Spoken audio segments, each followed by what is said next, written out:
Good morning, everyone. Well, it may not be morning when you watch this, but rest assured it's morning while I record it.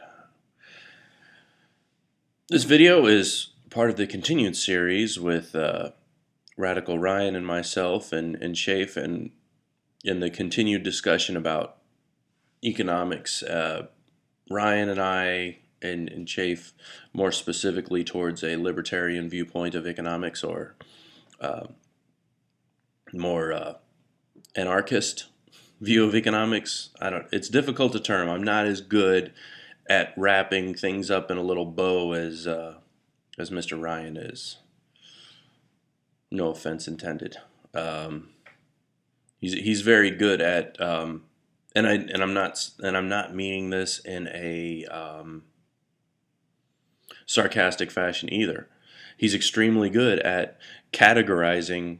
If we're talking about something that's been talked about before and there's a term for it, he's extremely good at recognizing, okay, this is what we're talking about here. And what's interesting about what Ryan does with that is, for the otherwise ignorant, we're discussing certain things that are taboo from a society standpoint, things that are just written off. You put this particular word on those particular people or those particular actions, and we just don't even talk about them. Nothing good can come from that. Of course, it's not unlike me and my viewpoint on communism, isn't it? But let's not get too freaking neoliberal on us, okay? We're trying to be classical liberals. Yeah, because everything's got to have a damn term. Now, that is sarcastic.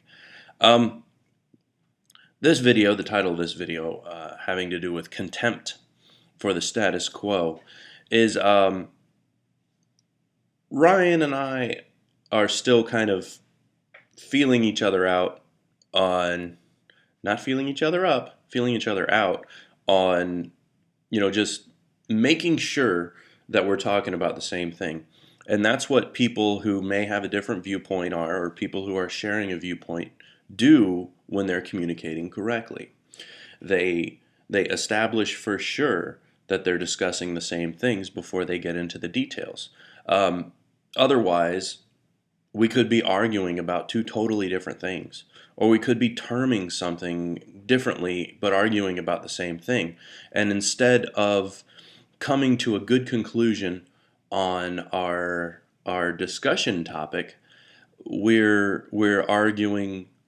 There's the potential for arguing over, who has a more valuable viewpoint. Well, the value of the viewpoint and the source of the viewpoint is a little bit irrelevant if we're talking about a particular subject. All right. That being said, in the disclaimer, some of this stuff's going to be personal for Ryan. If it doesn't apply to you, whatever. If it doesn't apply to Ryan, whatever. If it's not for you, feel free to click off. What we are doing is we're sitting around in a little circle and beating off to the prospect of what we would do if we had our way with an economy. Is it a waste of time? Is it mental masturbation, as some of our friends so insensitively term it? No, not in the least. The discussions that we have here, for me, have brought me to a greater level of understanding of the status quo and what's going on now, how I need to react and conduct myself within the status quo, the thought processes of my friends, and my own thought processes. And it's all worked out well for me. And I am a better man for the experience. I'm better with communication, and it's rolled off into my everyday life, and I'm very thankful for it. Now, I'm no fan of as it sits. I'm no fan for the potential dangers of fractional banking. I am no fan of taxation, and I am no fan of all kinds of other shit. But A couple things I needed to clarify with Radical Ryan in our discussion. I know I'm talking about this discussion quite a bit. If you're interested in what we've talked about, go back to my vids, a few vids, or his vids, a few vids, and check out which videos have video responses and follow those videos. That's the easiest way to do it. If you're anything like me, when there's a bunch of links in the description bar, it can be sometimes tricky to follow. But if you go back, boop, boop, boop, boop, boop, if you go back, you can actually follow, say, a breadcrumb trail of the discussion. I don't know how many of you are aware that you can do that, but that's the best way I can give you if you're lost. And if you're totally, totally lost and you really, really need some explanation, I will be happy to make a comprehensive, wrap it together video. But back to Ryan. You had discussed quite a few sources of these the anarchist utopias and things like that. Me personally, I don't have much. I've read about them, and I'm aware of these people, and I'm aware of these experiments. Couple things that I'm interested in. You are very, very well read in these other people's viewpoints. What I'm concerned with and what I like best is when you talk about what you really think when you put all these guys together. All of the aforementioned, from Spooner on down. And I'm curious about what your experience has been, and I've very much valued that in barter and trade and economy.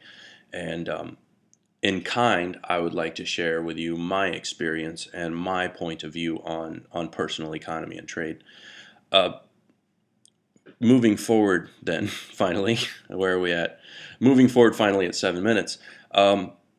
I take economics and wage labor and product value, and I apply more of a metaphysical view to it. Because the thing about labor shares and a centralized economy where a value of a source can be manipulated by, for lack of a better term, it's going to be a banking system. I'm not going to back down from that. If there is a singular currency that allows for the production and reduction of a medium that we use for exchange, that's a banking system. I can't wrap my, I don't understand how it isn't a banking system. And it ends up being an artificial commodity that we'll use for exchange. Now, that somebody can introduce an artificial commodity that the value can be manipulated of, that ends up throwing a wrench in the works of the value of my labor, the value of your labor, the value of your products, and the value of my products. Value, in my philosophy, is subjective. I don't understand how people can get to the point of objective value. We'll use a peanut butter and jelly sandwich. I'm really, really hungry, for example, and I would like a peanut butter and jelly sandwich. You don't like peanut butter and jelly sandwich, right? But you happen to have a peanut butter and jelly sandwich. I value that peanut butter and jelly sandwich much more than you do. And therefore, you're willing to trade me something for that peanut butter and jelly sandwich because the value is different.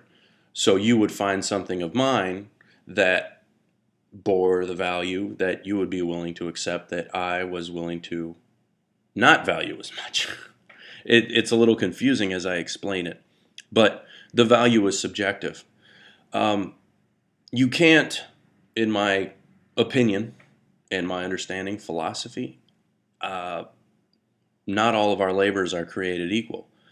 A master carpenter's time in constructing a house is much, much more valuable than mine. What do I know about building a house?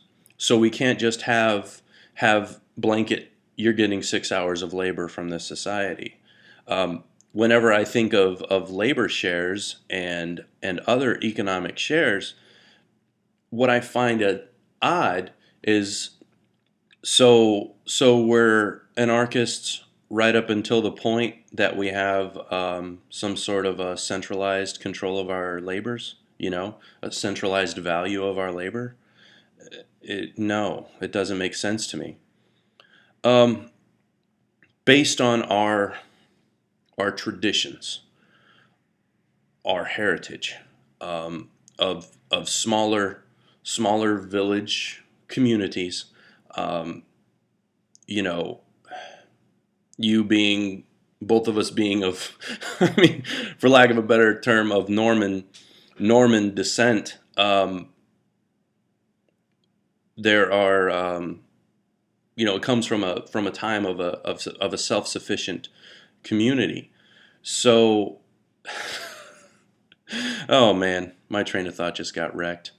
Um, anyway, hopefully, without making this video about two different things, I would like to go ahead and put this out there, and we'll go from there. But I just wanted to hatch out, because I'm not going to be able to get past these utopian communities, because personally, and you can feel free to correct me if I'm wrong, the purposes of those communities, in my opinion, and in several cases, has been nefarious. Uh, how many times can you think of a group of people that got together and said, "Okay, man, we're gonna go down to South America and we're gonna be free," right? But they attracted all these people for freedom, for anarchy, for liberty, and they go somewhere.